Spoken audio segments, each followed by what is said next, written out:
Nah, Allah Ta'ala menciptakan langit tersebut, matahari. Maka ketika Rasulullah ketika mau diisrakan, membuat satu kemuliaan dahulu. Apa di antaranya? Dibedah dahulu. Aneh kan? Dulu Rasulullah saja dibedah untuk menghilangkan sifat-sifat. Walaupun Allah tidak ada. Bukan itu makna yang harusnya. Masa Rasulullah dan Abharun Nas, orang yang paling suci kok masih dibedah. Ini suatu takbir, ibrah untuk umat, tapi yang sebenarnya memberikan kemuliaan kepada zat-zat. Seperti ketika kita haji, umroh, atau haji berebut mencium hajar, karena hajar aswad pernah dicium oleh Rasulullah SAW. Yang menjadi pertanyaan, hajar aswad mulia sebab Rasulullah, apa Rasulullah mulia sebab mencium Ka'bah?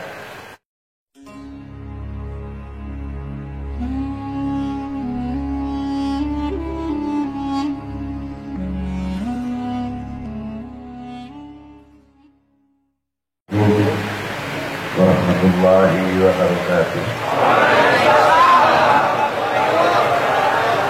Alhamdulillahil awwalu bila ibtida wal akhiru bila intiha. Jami sifatil awliya wal izzati wal kibriya. Wassalatu wassalamu ala imami ahli safa'i wal wafa' Sayyidina wa maulana Muhammadin Qutbil anbiya wal awliya khairul dawa rahmatan wa shifa fi sirri wal gila wa ala alihi wa sahbihi ma'adamatil ard wa sama' amma ba'du. Ayuhas sadat-sadat al-a'izzah al-fudlah, yang saya banggakan, yang saya hormati, para sesepuh, puji sepuh, para alim ulama, yang selalu saya banggakan. Maaf apabila saya tidak bisa menyebutkan satu persatu, bukan berarti mengurangi hormat dan takdim kita kepada para beliau. Yang saya hormati bapak-bapak dari Pemindah Tasikmalaya, Bapak Bupati, Bapak Wakil Bupati, Bapak Dandim, Bapak Kapolres, dan bapak-bapak dari jajaran pemerintahan sipil TNI Polri yang selalu kita banggakan. Dan yang saya hormati adik kita di Asif sekeluarga, Yasef sekeluarga, semoga perusahaan ini berlimpah kalau ada dari Allah, dan berlimpah juga kepada tetangga kerjanya. Dan yang saya hormati bapak-bapak dari kecamatan, Kapolsek, Kapolres, dan Ramil,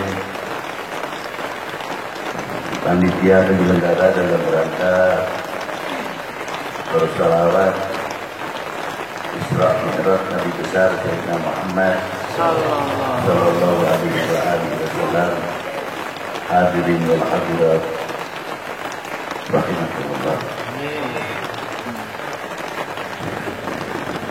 Allah Ta'ala berfirman, Subhanalladzi asra bi 'abdihi lailan minal masjidil haram ilal masjidil aqsa, dan seterusnya ayat ini. Wallahu a'lam. ayat ini dibagi. Yang pertama menunjukkan keagungan Allah Subhanahu wa taala yang diawali dalam ayat kata subhana. Yang kedua, ayat ini menunjukkan kebesaran baginda Nabi sallallahu alaihi wasallam. Yang ketiga, kita diperingatkan oleh Allah tidak boleh melupakan sejarah. Yang keempat, keagungan para mukmin yang dihormati oleh Allah Subhanahu wa taala.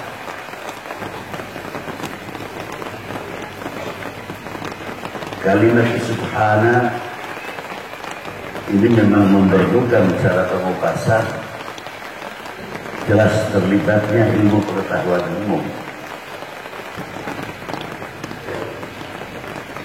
Karena di sini awalnya subhana, maha suci Allah dari sifat-sifat kekurangan. Karena Jalla wa ala mausufun bi kulli kamalin munazzahun an kulli nafsin laisa kamitslihi syai'un wa huwa samiul basir jami'ul kamal radiyun aman sifat. Allah Ta'ala menciptakan bumi langit ini waja'izul lahu fi kulli mumkinin aw taqdir. Mau menciptakan alam semesta ini tidak ada yang dulu atau terpaksa. Seandainya tidak menciptakan alam semesta ini, ya tidak ada yang mencegah.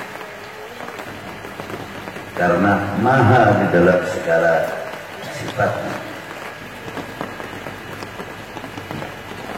Dari itu Allah Ta'ala menciptakan di antaranya walladzi khalaqas samawati wal ardh, yang menciptakan bumi langit tersebut pasti ada awalnya. Nah, keawalan itu tersebut adalah latar belakang untuk menunjukkan salah satu hambanya yang paling termulia dan paling terdekat di sisi Allah Subhanahu wa ta'ala. Di sini pun kalimat di sisi, kalau salah pemahaman bisa salah. Karena kalimat ada sisi, pasti ada sisi kanan atau sisi kiri. Mustahil bagi Allah Subhanahu wa ta'ala. Kayak orang menyambut kematian seseorang, semoga si A amalnya diterima, ditempatkan di sisi Allah. Sisi mana? Belakang atau depan?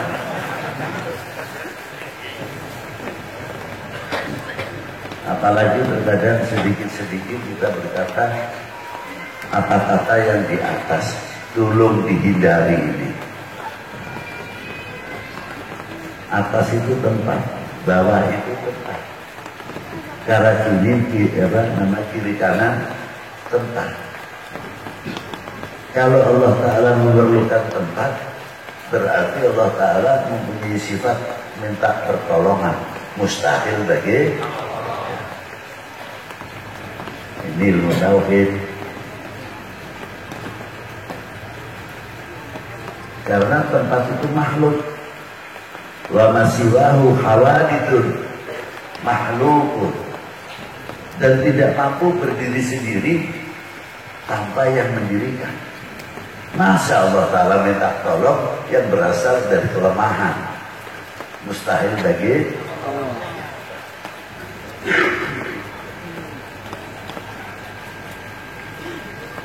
Siapakah yang pertama kali yang diciptakan oleh Allah. Karena Allah Ta'ala menciptakan baginda Nabi besar Sayyidina Maulana Muhammadin li'u'arrifahum, untuk memberitahu satu hadis. Nah, oleh malaikat Jibril datang kepada Rasulullah, beliau bersabda untuk menyampaikan salamnya Allah Ta'ala kepada Rasulullah dan firmannya Allah Ta'ala dalam hadis qudsi, in akhadtu Ibrahim khalilah faqad akhadtuka habibah. Allah Ta'ala telah menciptakan Nabi Allah Ibrahim dan diberi pangkat khalil, maknanya kekasih. Tapi ketika kepada Rasulullah, wa in akhadtuka habiban, tapi aku menciptakan kamu ya habibi, artinya ya Muhammad. Habibah, makna habib dengan makna khalil tidak jauh. Yang tinggi yang mana? Habib. Kalimatul habib lebih tinggi daripada kalimatul khalil. Wa khalaqtud dunya wa ahlaha, dan aku menciptakan dunia atau alam semesta ini li'u'arrifahum, untuk memberitahu kepada penghuni alam semesta ini karamataka wa manzilataka indi, kedudukanmu, kebesaranmu di dalam aku. Laulaka, seandainya saya tidak menciptakanmu, hai ya Muhammad, aku tidak menciptakan alam semesta. Ini jais, bukan berlebihan. Dikit-dikit berlebihan, dikit-dikit berlebihan dari mana? Kalau dikatakan berlebihan, tidak ada yang melawan Allah Ta'ala kepada Rasulullah. Loh, di mana buktinya? Laqad ja'akum rasulun min anfusikum azizun 'alaihi ma 'anittum harisun 'alaikum bil mu'minina rauf rahim. Kan sifatnya Allah Ta'ala. Mengapa diberikan kepada baginda Nabi besar Muhammad SAW? Apakah itu tidak berlebihan? Apa dikira kalau Allah Ta'ala memberikan sifat rauf rahim kepada Rasulullah mengurangi sifat kamaliahnya? La, abadan tidak. Malah yang untung yang diberi. Ini untuk menunjukkan kebesaran baginda Nabi Sallallahu Alaihi Wasallam. Kembali dalam kalimat subhanallah. Ditanya sahabat Umar oleh Rasulullah, atadri man ana, tahukah wahai Umar sebenarnya siapa aku ini? Dijawab oleh sahabat Umar radhiyallahu taala, Allah wa Rasulihi a'lam. Lanjutnya Rasulullah meneruskan, sebelum Allah Ta'ala menciptakan sesuatu, pertama kali Allah Ta'ala menciptakan makhluknya adalah menciptakan nurku, dan nurku sujud kehadiran Allah selama 700 tahun. Ini keterangan di mana di dalam kitab Kota bin Mimbariyah halaman 57.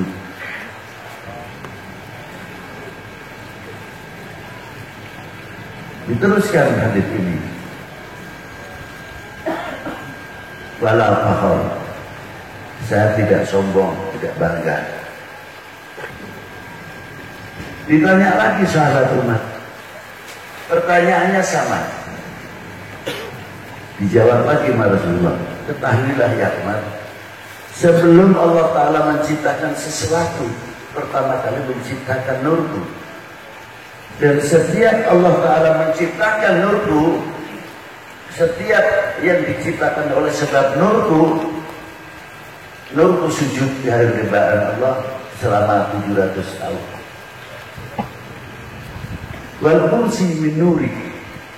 Allah menciptakan kursi dari nur. Wal arsyu min nuri. Ars dari nur.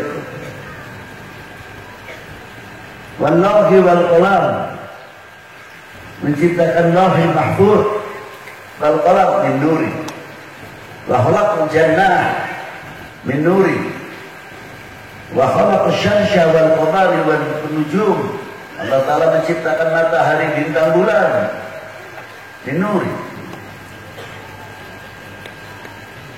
Yang hebat terakhirnya, dan setiap Allah Ta'ala menciptakan sesuatu diambilnya dari nurnya Rasulullah. Nurnya baginda Nabi sujud selama 700. Apa terakhir ini? Wa khalaqa nurul ma'rifah fi qulubil mu'minin min nuri wal fakhar.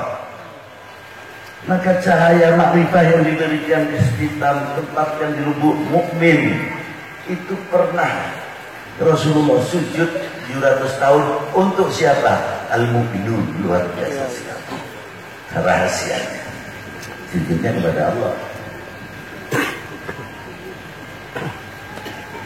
Dari sinilah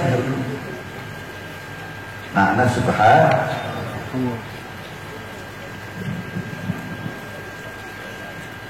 Dan kalau kita melihat mengapa di sini terlibat pengetahuan umum, memang Quran selalu isinya sangat universal, bukan dogma belaka, tapi dogma yang universal, yang sangat university. Maka untuk mengetahui pelajaran Al-Quran, menafsirkan Quran tidak semudah. Syarat-syaratnya cukup. Di antaranya apa? Nahwunya, sorofnya, mantiknya, bayan, ma'ani, ilmu sejarahnya, mu'arifin. Harus menguasai. Untuk asbabun nuzulnya dalam haditsnya, wurudul hadits, harus tahu persis.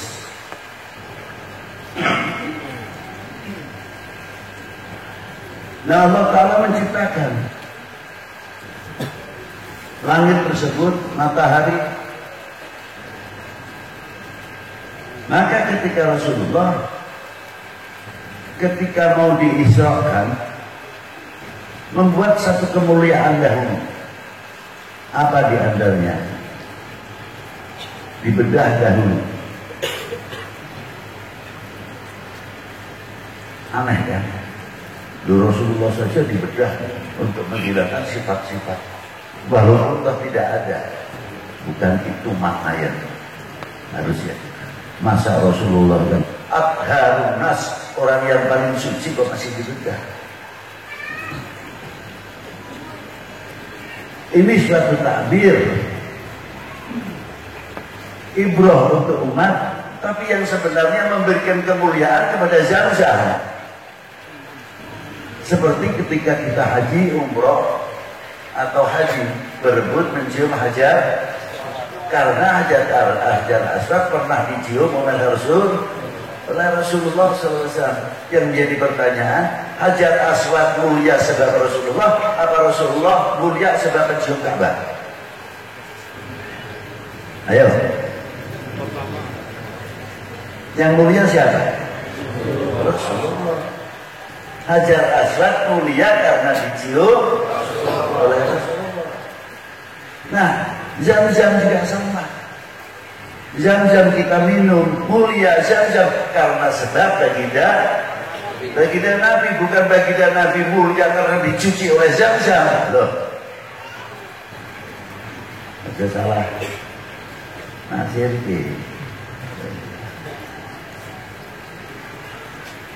maka diangkatlah Rasulullah, ringkas saja. Ketika berangkat, itu yang namanya langit saf 1, tidak usah saf 2. Perubahan alam, perubahan cuaca, lain sebagainya. Rasulullah melewati itu. Dan melewati batas yang namanya ionosfer. Itu udara yang paling panas. Benda apapun kalau melewati itu meleleh. Tidak bisa.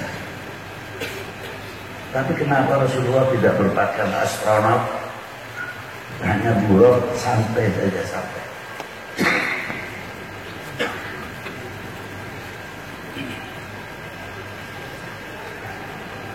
Dan tidak silau karena cahaya matahari, tidak. Karena apa? Karena matahari yang silau kepada Rasulullah SAW. Karena matahari nurnya dari sebab baginda Nabi SAW. Maka matahari yang silau sekali melihat baginda Nabi SAW. Komentarnya sama, Muhammad manusia biasa. Kalau manusia biasa, lalu kita ini yang manusia apa? Logikanya kan begitu. Ringkas saja, ke Sidratil Muntaha tempat untuk menempatkan baginda Nabi, bukan berarti Allah Ta'ala bertempat. Jais Allah Ta'ala menempatkan seperti Nabi Musa di Gunung Turisin, baginda Nabi di Sidratil Muntaha. Tapi ketika ketemu dengan Allah tetap mukhalafatul lil hawa. Itu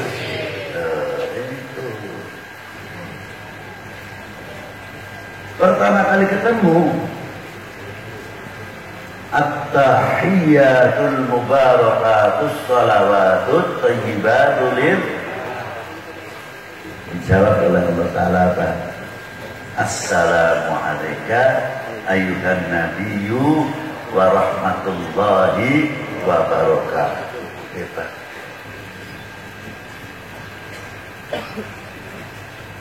Begitu mendengar salam dari Allah Ta'ala, muncul sifat kepedulian baginda Nabi. Bukan jangan untuk saya saja ya Allah. Sujud ketika itu, ketika Rasulullah mendapat assalamu alayka ayyuhan nabiyyu wa rahmatullahi wa barakatuh, Rasulullah sujud langsung. Ditanya, bangun ya Muhammad. Tidak langsung bangun, Rasulullah minta diijabahkan dulu permintaannya apa? Assalamu alayna wa ala ibadillahis shalihin. Kita makan enak di restoran saja, kebetulan dapat rezeki, boro-boro ingat kabar udah di bumi. Mumpung ayatnya naik duit, nyate mati kalau nyate, opor mati kalau opor, baru udah gitu aja. Punten bahasa Inggris.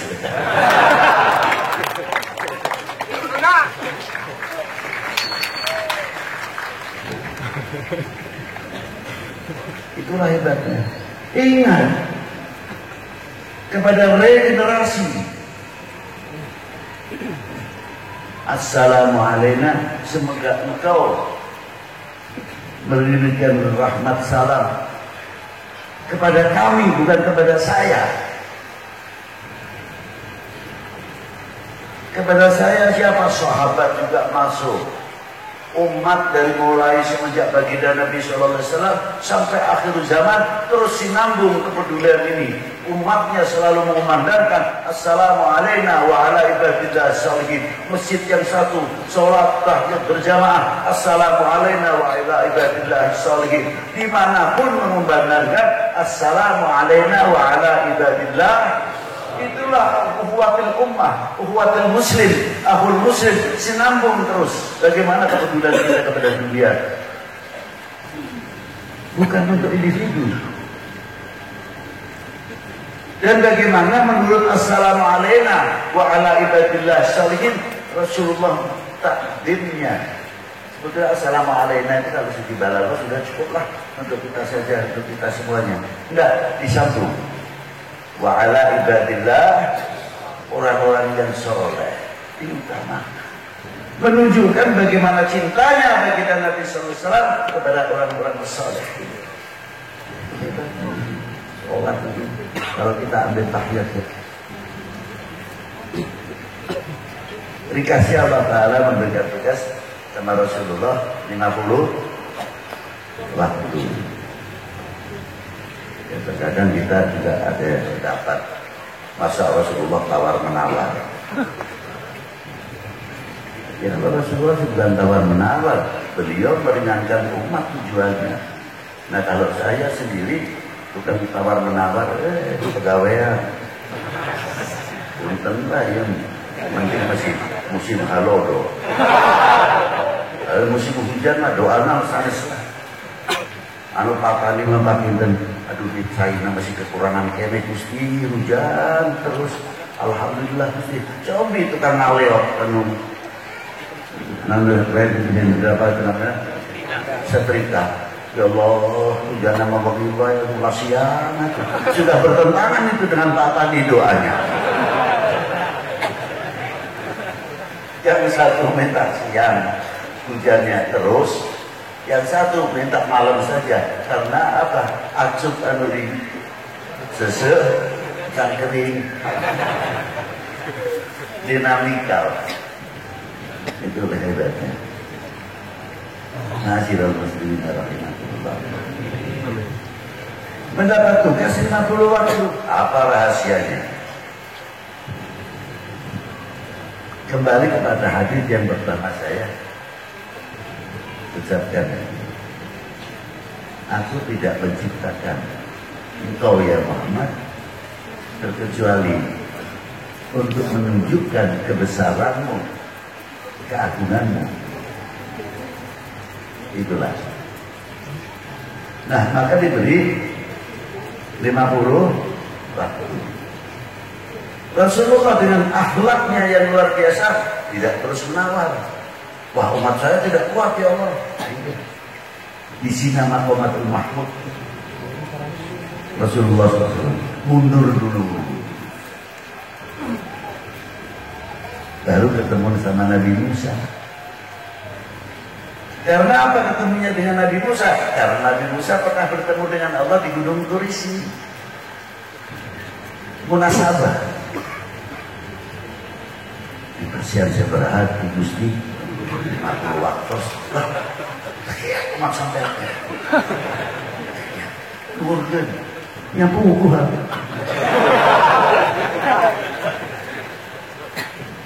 Dan setiap ketemu dengan Allah Ta'ala lagi, Assalamualaikum ayyuhan nabiyyu wa rahmatullahi wa barakatuh.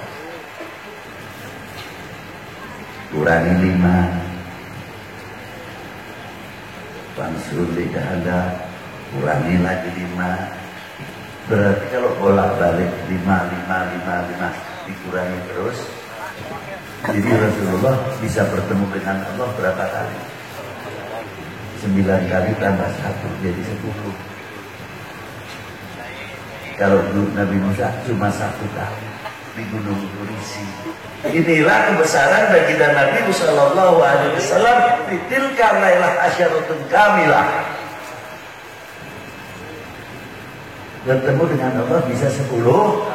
Kalau hanya diberi 5 waktu saja, ya ketemunya dengan Allah Ta'ala hanya 1. Ini hikmahnya 50 waktu.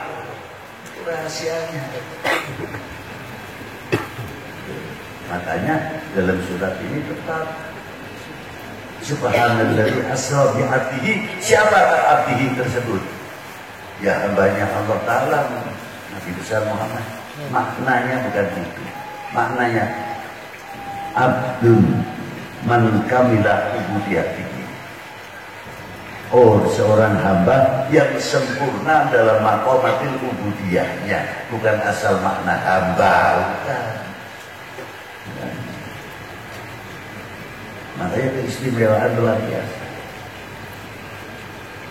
Yesus kembali seterusnya ayat.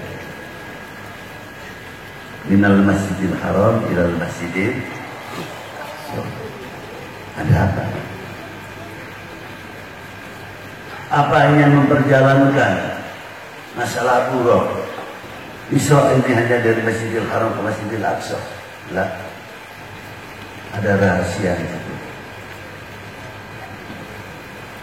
Ada apa? Ada sejarah yang luar biasa peninggalan Karun. Yang diperintah oleh Allah Ta'ala membangun Ka'bah. Maaf, bukan partai. Maaf, ini salah persepsi saya yang salah.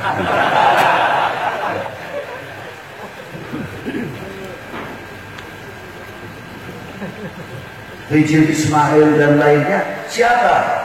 Nabi Allah Ibrahim, nenek moyang baginda Nabi SAW. Untuk apa? Jangan sekali-kali melupakan sejarah. Minal Masjidil Haram ilal Masjidil Aqsa. Masjidil Aqsa pun sumber sejarah. Bagaimana turunan Nabi Allah Ishak yang membangun sampai Masjidil Aqsa, keturunan Nabi Allah Ibrahim.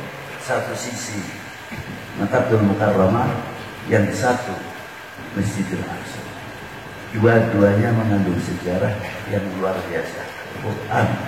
Bahkan tidak cukup dari itu, sampai nama pun menjadi catatan supaya kita ini tidak melupakan sejarah. Dari nama para nabi sampai nama wali perempuan dalam Al-Quran. Surat apa? Ibrahim. Surat siapa? Surat Nuh. Surat Yusuf,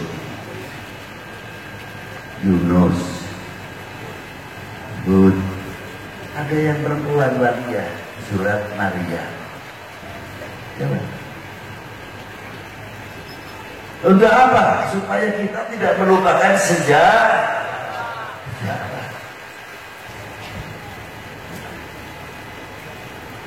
Tidak cukup manusia, nama hayawan pun diangkat. Sejauh mana kita peduli terhadap makhluknya Allah Ta'ala. Surat Baqarah, Ankabut. Coba. Luar biasa. Tak lagu. Ya, tak lagu. Ini satu contoh. Satu sisi kita tidak boleh melupakan sejarah. Nah, coba kita lihat begini saja. Kita lihat, sudah jelas ada patokan minal Masjidil Haram minal Masjidil Aqsa.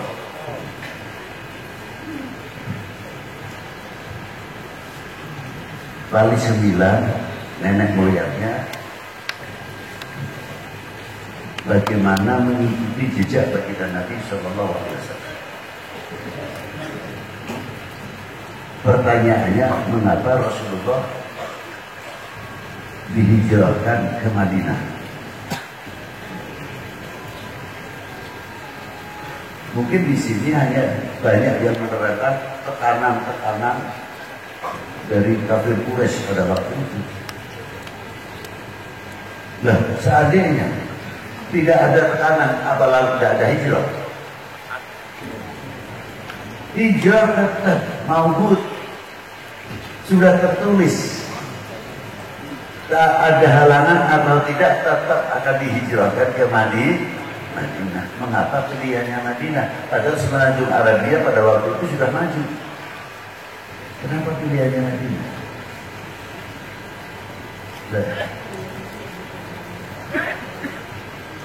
Ternyata Madinah dulu namanya Yathrib, yang sudah ada jalan tersebut disebut Jalan Sutra, yang menghubungkan Yathrib sampai ke timur jauh, ke Cina. 3000 tahun sebelum Masehi.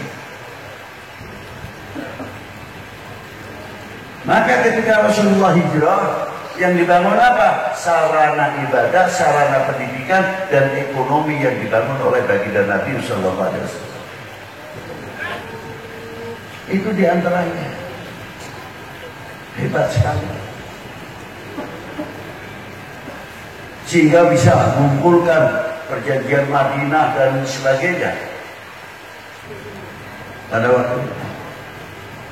Jadi kalau kita tafsirkan panjang mungkin, insya Allah hijrahnya Rasulullah, kalau kita tirukan, Allahu Akbar, bangun masjid, Allahu Akbar, bangun sarana ekonomi, Allahu Akbar, bangun marketing, Allahu Akbar, bangun pertanian. Allahu Akbar, bangun pabrik-pabrik yang menguntungkan umat dan bangsa ini. Allahu Akbar, bangun fakultas perguruan tinggi, ahli IT, ahli elektro, ahli pertanian, ahli kimia, dan lain sebagainya. Itulah. Jadi membangun. Satu contoh. Maka para wali dari zuriat Nabi Sallallahu Alaihi Wasallam khususnya, ketika mau masuk ke Indonesia, beliau berjalan dahulu, meniti sejarah Jalan Sutra, masuk ke India dahulu. Siapa yang pertama kali masuk ke India?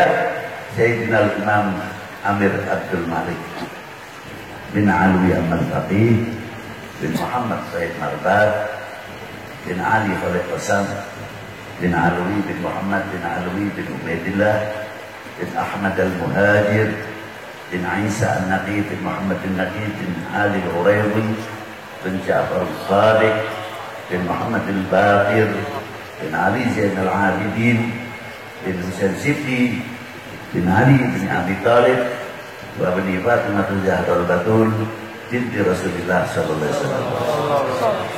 Dan Imam Ja'far Sadiq ibunya adalah Sayyidah Farwah bintul Qasim bin Muhammad bin Abi Bakr Siddiq. Jadi wali 9 para habaib khususnya yang di Indonesia ini, yang turunan dari Sayyidina Husain, ya cucunya Sayyidina Husain, ya cucunya Sayyidina Hasan, ya cucunya Ali bin Abi Thalib, ya cucunya baginda Nabi, cucu Sayyidah Fatimah Zahra, juga cucunya Sayyidina Abi Bakr Siddiq. Ya. Ini kepanjangan tidak? Yang benar Pak. Saya nowhere nanti dulu. Baik. Terus tinggal di Nasrabat, Hyderabad, menggabungkan bagaimana ekonomi India dan ekonomi Cina pada waktu itu. Dan para aulia yang termasuk Indonesia, para habaib, belajar ekonomi dari situ.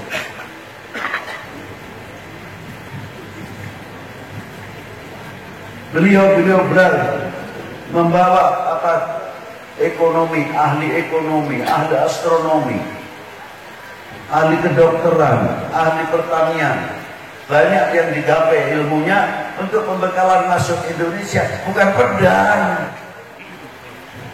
Nah itu masuk ke Indonesia dengan jalur ekonomi. Kalau saya bawa dagangan, masuk ke rumahnya orang, Assalamualaikum, waalaikumsalam. Aduh, di mana Pak? Kalau orang biasa, Pak batik biasa orang kalau orang terus tepat. Kita nanya, dia curiga. Dapat batiknya seueur di Bantul. Aduh Pak, nih tinggalan deh. Menang kah?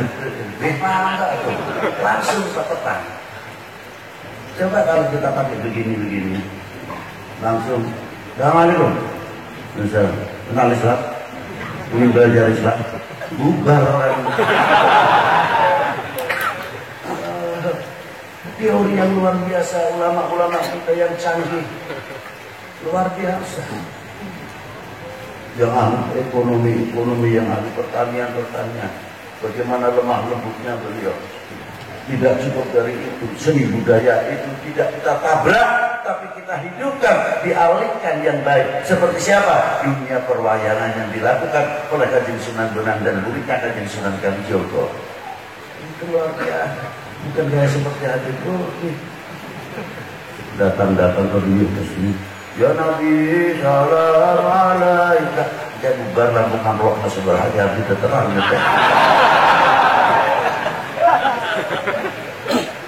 Para waliullah dahulu tidak sampai berpikir sana bagaimana mengeluarkan amplop di kantong Nasrani. Berpikir jauh. Di ukhuwatil ummah, di salamatil ummah. Jauh sekali, maaf jangan berpikir. Terlibatnya kesempatan. Sehingga Islam di Indonesia damai. Diawali dengan kedamaian, menunjukkan rahmatan lil alamin. Tos. Sampai ke Syekh Muhyiddin Tamimah.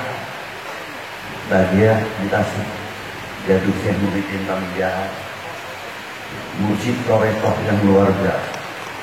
Dalam Sakoria, dalam Kotidia, Sabiria, tadi yang diamalkan Sakoria pertama. Pertama kali beliau dilahirkan di Jogja. Setelah dewasa beliau belajar kepada Syekh Abdul Rauf Singkir. Dibawa gurunya ziarah ke Baghdad. Pulang dapat tugas mensiarkan Torekoh pertama kali di Jogja. Hampir murid-muridnya Torekoh Sakoria juga dari para sultan sampai ke bawah masyarakat itu mengambil ilmu Torekoh dari Syekh Muhyiddin Tamimah. Keluar.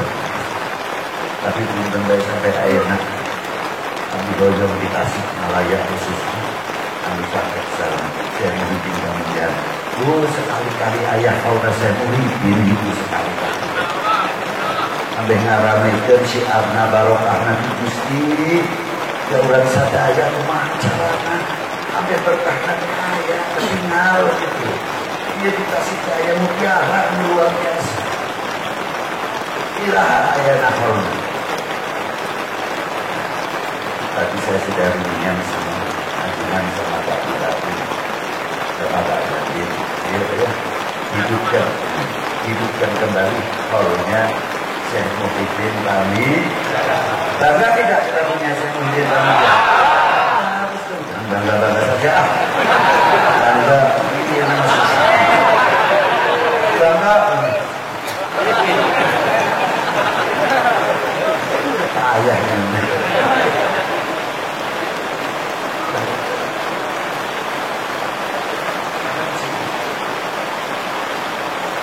Bagaimana beliau berjuang mengangkat nama Indonesia, ulama yang kibar di dunia internasional, di dunia mereka yang tidak kenal kepada Syekh Muhyiddin Tamimah siapa, sampai orang yang kenal kalau si Syekh Muhyiddin Tamimah tentu ingin sudah terus lanjut.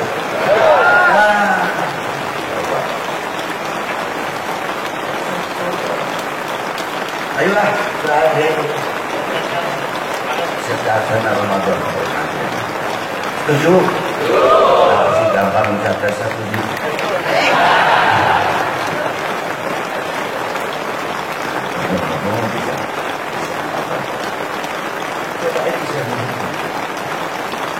Dia itu berjuang. Bagaimana menghadapi POC pada waktu itu? Beliau mempunyai kontribusi. Diteruskan oleh regenerasi muncul beberapa ulama luar biasa seperti Ki Mojo, Sentor Prawiro Dirjo, Diponegoro dan tokoh-tokoh yang lain luar biasa ikut andil besar menegakkan merah putih kembali.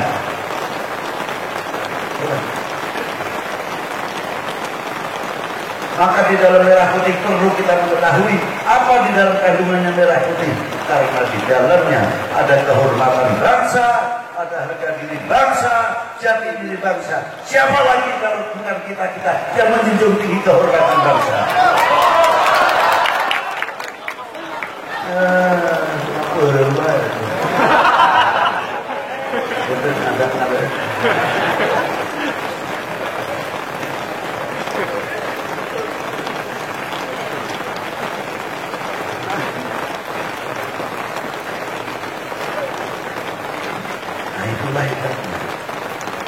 Sehingga apa yang diperjuangkan oleh para leluhur, pertanyaannya cuma satu.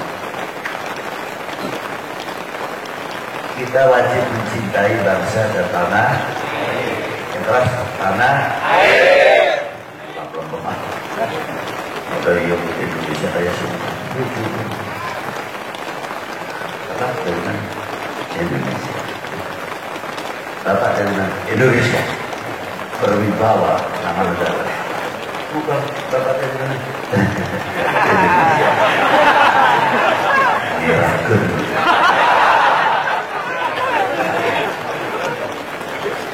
Jawab yang tegas. Sebab ketegasan itu menunjukkan kebanggaan kepada tanah airnya, kebanggaan kepada bangsanya. Indo.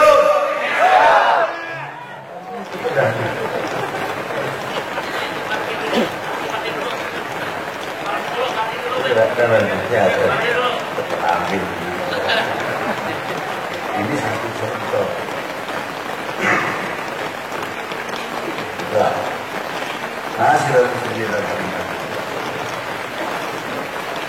Jadi dalam bendera ini ada rahasia, walaupun tidak berhuruf. Satu, kehormatan bangsa, harga diri bangsa, jati diri bangsa. Kalau tidak kita sendirian menghormati, mau menunggu bangsa lain supaya masuk ke Indonesia lagi. Setuju? Nah, buktikan kalau tidak. Tunjukkan jati diri. I am Indonesian, from Indonesia, to Indonesia. Saya love Indonesia. Saya bangga menjadi bangsa Indonesia. Saya bangga menjadi anak Indonesia. Harusnya begitu. Jangan dari mana? Indonesia. Dari mana? Indonesia. Kalau kita berani menunjukkan yang demikian, insya Allah jati diri bangsa, keutuhan negara ini, ketahuan bangsa ini semakin kokoh, semakin kokoh. Sebab apa? Kita betul-betul berani menunjukkan cinta Indonesia, memiliki Indonesia. Ini yang luar biasa. Nah, sejarah pentingnya itu di sini. Saya kita mengetahui. Terakhir, Allah Ta'ala bagaimana hormatnya kepada mereka. Sampai tanah yang menjadi kiblat untuk para mukmin disucikan di situ tanah haram. Itu kan penghormatan Allah Ta'ala kepada mukmin. Sampai minumnya pun jaga kesehatan dan kebersihannya. Apa? Pakai izan-izan. Itu hormatnya Allah Ta'ala kepada kaum mukminin. Nah, mestinya kita malu begitu Allah Ta'ala hormatnya kepada kaum hormat. Cintanya kepada ibadah yang lebih seperti jauh. Mestinya kita harus bangkit rasa bisa tidak mensyukuri apa yang diberikan oleh Allah Ta'ala kepada kita ini. Apakah kita ini akan menjadi umat yang mengecewakan para ulama? Apakah kita ini yang menjadi umat dan bangsa mengecewakan para ulama pendiri dan bangsa ini? Atau tidak? Kalian yang akan menjawab dan seterusnya. Assalamualaikum warahmatullahi wabarakatuh.